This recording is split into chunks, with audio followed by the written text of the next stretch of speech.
দাঁড়ানো ছিলাম আমরা সবাই, আমরা একেবারে কারো হাতে কোনো লাঠি ইট কিছুই ছিল না। তারপরও পুলিশ দূর থেকে আমাদেরকে এলোপাতাড়ি গুলি করেছে।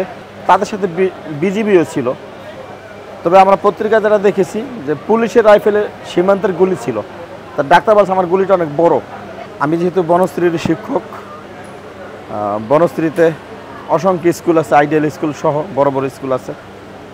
তো অনেক স্টুডেন্টদেরকে আমরা চিনি, আমাদেরকেও চেনে। তো আসরের নামাজের পরে আইডিয়াল স্কুলের সাথে যে কেন্দ্রীয় মসজিদ থেকে আমি যাওয়ার সময় দেখি যে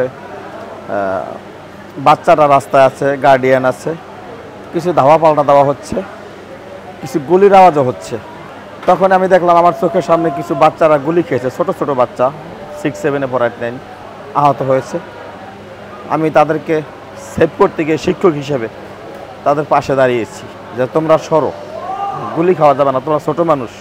দাঁড়ানো ছিলাম আমরা সবাই, আমরা একেবারে কারো হাতে কোনো লাঠি ইট কিছুই ছিল না। তারপরও পুলিশ দূর থেকে আমাদেরকে এলোপাতাড়ি গুলি করেছে। তো আমার পায়ে গুলি লেগেছে। আমার এলাকার ছাত্ররাই আমাকে হাসপাতালে নিয়েছে, এই আর কি। প্রথমে মুগদা হাসপাতালে গিয়েছিল, ওখান থেকে আমাকে ফেরত দিয়েছে 19 তারিখ শুক্রবার, 19 জুলাই। আচ্ছা, এই যে ওখান থেকে এখানেই আছি। আমার পায়ে এখনো গুলি আছে, 2টা অপারেশন হয়েছে, আরও 2টা লাগবে। এটা অ্যাকচুয়াল বুলেট ছিল? জি, অ্যাকচুয়াল বুলেট। ডাক্তাররা বলছে রাইফেলের বুলেট। পুলিশই ছিল, তাদের সাথে বিজিবিও ছিল। তবে আমরা পত্রিকা যারা দেখেছি যে পুলিশের রাইফেলে সীমান্তের গুলি ছিল, তা ডাক্তার বলছে আমার গুলিটা অনেক বড়।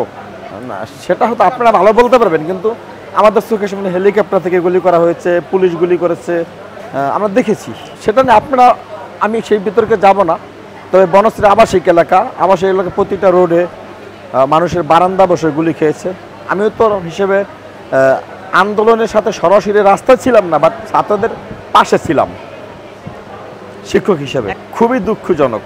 এটা আমাদের স্বাধীনতার 50 বছর পরে যারা স্বাধীনতা দেখে নেয়, ছোট বাচ্চা, তরুণ, এরকম ভয়ঙ্কর একটা স্বাধীনতার যুদ্ধের চেয়েও ভয়ঙ্কর বলবো আমি। হ্যাঁ, এটা আমরা আশা করিনি। এবং এজন্যই এখন আপনাদের মুখে মিডিয়ার মাধ্যমে মানুষ বলতেছে দ্বিতীয় স্বাধীনতা আমরা অর্জন করেছি। হ্যাঁ, এখন আমার পায়ে গুলি আছে, অপারেশন হয়েছে। ডাক্তার বলেছিল পা রাখতেও পারেন, কাটাও লাগতে পারে। তো এখন পর্যন্ত আছে আল্লাহর রহমতে। হ্যাঁ, কাটা লাগেনি। তো আমি বলবো এটা যারা করেছে তাদের শাস্তি দুনিয়াতেও হবে, আখেরাতেও হবে।